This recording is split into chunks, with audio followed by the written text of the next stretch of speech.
कहते हैं कि देवी देवताओं को उनकी रुचि के अनुसार भोग अर्पित करने से वे अत्यंत प्रसन्न होते हैं और भक्तों की इच्छाएं जल्द पूरी करते हैं। तो चलिए जानते हैं देवघर के प्रसिद्ध ज्योतिषाचार्य पंडित नंदकिशोर मुदगल से कि किस दिन किस देवी को क्या भोग अर्पित करना चाहिए। पंडित नंदकिशोर मुदगल बताते हैं कि साल भर में 4 नवरात्रि मनाई जाती है, जिसमें से एक आषाढ़ महीने का गुप्त नवरात्रि है। यह तांत्रिक साधना के लिए विशेष माना जाता है, लेकिन आम भक्त भी माता दुर्गा की पूजा और आराधना करते हैं। हर हर महादेव, जय बाबा विद्यनाथ।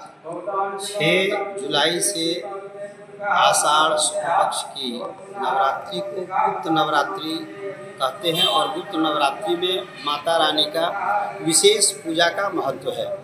यदि आप अपनी मनोकामना चाहते हैं, आप अपनी इच्छा पूरा करना चाहते हैं, तो माता रानी का भोग जो है वह प्रत्येक दिन तिथि और माता रानी नव दुर्गा के हिसाब से आप भोग लगाएं। पहले दिन माँ शैलपुत्री की पूजा की जाती है। तांत्रिक साधना में काली देवी की आराधना होती है और उन्हें घी से बने मिठाई का भोग लगाना चाहिए। जैसे प्रथम दिन जो है, जिस दिन कलश स्थापन होगा, उस दिन माता रानी का घी से बनी हुई मिठाई का भोग लगाएं। शुद्ध घी का जो बना हुआ है मिठाई, उसका भोग लगाएं। दूसरे दिन माँ ब्रह्मचारिणी की पूजा होती है। तांत्रिक साधना में माँ तारा की पूजा होती है और उन्हें दूध से बनी मिठाई अर्पित करनी चाहिए। दूसरे दिन दूध से बनी मिठाई का भोग लगाएं। तीसरे दिन माँ चंद्रघंटा की पूजा की जाती है। तांत्रिक साधना में त्रिपुरा सुंदरी की पूजा होती है और इस दिन पंचामृत का भोग लगाया जाता है। तीसरे दिन पंचामृत का भोग लगाएं।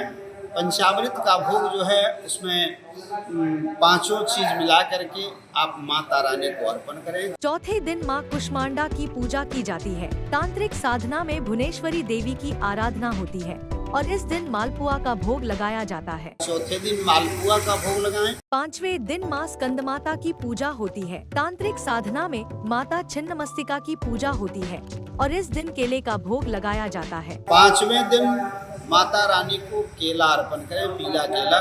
छठे दिन माँ कात्यायनी की पूजा होती है। तांत्रिक साधना में माता त्रिपुरा देवी की आराधना होती है और इस दिन गुड़ से बनी मिठाई का भोग लगाया जाता है। छठे दिन गुड़ से बनी मिठाई का भोग लगाएं। 7वें दिन माँ कालरात्रि की पूजा होती है। तांत्रिक साधना में माता धूमावती देवी की आराधना होती है और इस दिन मीठे पान का भोग लगाया जाता है। 7वें दिन मीठा पान का भोग लगाएं। 8वें दिन महागौरी की पूजा की जाती है। तांत्रिक साधना में माता बगलामुखी देवी की आराधना होती है और इस दिन नारियल के लड्डू का भोग लगाया जाता है। 8वें दिन लड्डू का भोग लगा सकते हैं। यदि हो सके तो नारियल का लड्डू यदि माता रानी को 7वें दिन भोग लगाते हैं तो अति प्रसन्न माता जी होती है नारियल के लड्डू से।